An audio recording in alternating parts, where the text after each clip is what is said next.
My brother called my burn scars damaged goods to anyone who'd listen, so I let his own wedding shut him up forever. I got my burns pulling our neighbor's kid from a house fire when I was 16. Instead of pride, my brother Vincent turned my scars into his favorite punchline. At every gathering, every dinner, every holiday, he'd find a way to remind me that no woman wants damaged goods, bro. Our parents would just change the subject, which felt like agreement. By the time I was 20, I'd learned to keep my head down and my scarred side turned away from cameras. Then everything changed at a coffee shop near my apartment. I'd started going there to escape Sunday family dinners, and that's where I met Nadia, an illustrator who worked on her sketches by the window. The first time we talked, she asked about my scars without flinching. When I told her the story, she didn't call me brave or say she was sorry. She just said, "So you ran into a burning building at 16. That tells me everything I need to know about you." We exchanged numbers before I left. I kept Nadia secret for 2 years. We'd meet at her studio, take weekend trips to small towns where no one knew us, spend evenings reading on her couch while rain hit the windows. She asked once why I never introduced her to my family. I explained about Vincent, the comments, how I needed to protect what we had from him. She squeezed my hand and said she understood. Meanwhile, Vincent was dating Cassidy, a corporate attorney from an old money family. He'd constantly remind me how out of his league she was. Women like Cassidy want men with presence. You can't even walk into a room without people staring at your face for the wrong reasons. What made it worse was watching my parents fawn over Cassidy while never once asking about my life. Then Vincent announced they were engaged. The wedding would be at Cassidy's family estate. 200 guests.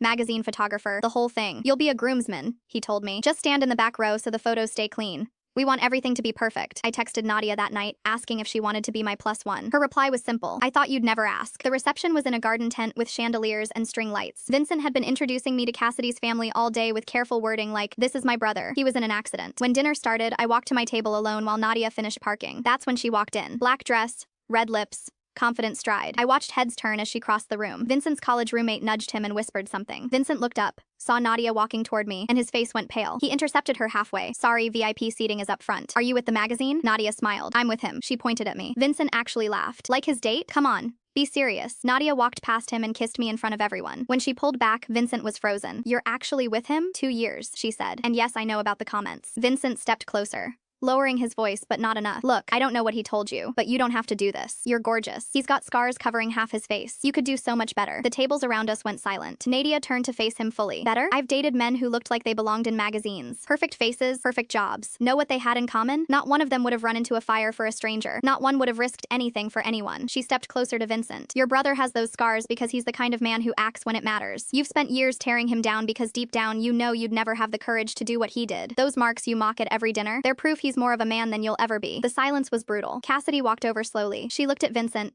then at me, then back at Vincent. "You told me he got those in a car accident," Vincent stammered. "I mean, it's basically the same. He saved a child and you've been mocking him for it." Cassidy turned and walked toward the main house without another word. Her parents followed, then his best man. Vincent stood alone in the middle of his own wedding reception, watching his bride disappear through the garden doors.